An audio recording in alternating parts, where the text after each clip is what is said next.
Donc quand il y a une situation internationale, il faut savoir quelque chose. C'est-à-dire que les tribunaux suisses ne sont compétents pour décider d'un divorce ou d'une séparation que si l'un des deux est domicilié en Suisse.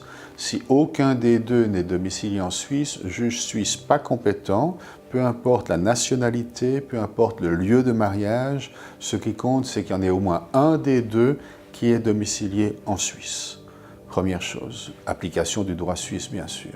Quand il y a des enfants, si les enfants sont à l'étranger parce qu'ils vivent avec le parent qui, lui, est domicilié à l'étranger, le juge suisse n'est pas compétent pour décider quoi que ce soit concernant les enfants. Seul le juge de la résidence habituelle des enfants est compétent.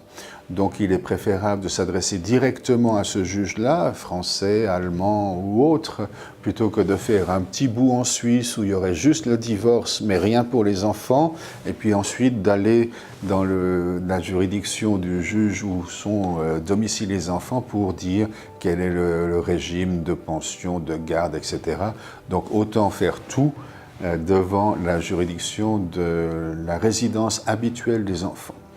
Et pour ce qui concerne la LPP, le juge étranger est incompétent, ne peut rien décider pour ce qui concerne d'un éventuel partage ou répartition de LPP suisse.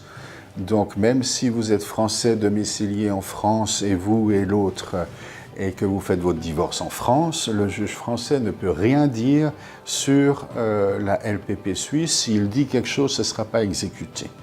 Donc, dans ces cas-là, il faut faire reconnaître le jugement français ou étranger en Suisse. Et si on est d'accord, parce qu'on a déjà fait les estimations de combien est dû à l'autre, il faut s'adresser au tribunal des assurances sociales de la caisse qui doit être débitée.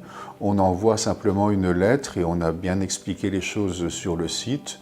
Et on demande donc à ce juge, s'agissant uniquement des avoirs de prévoyance suisse, de partager ces avoirs. Seul le juge suisse peut s'occuper du partage, de la répartition, de la diminution des avoirs de prévoyance suisse. Ça, il faut se souvenir.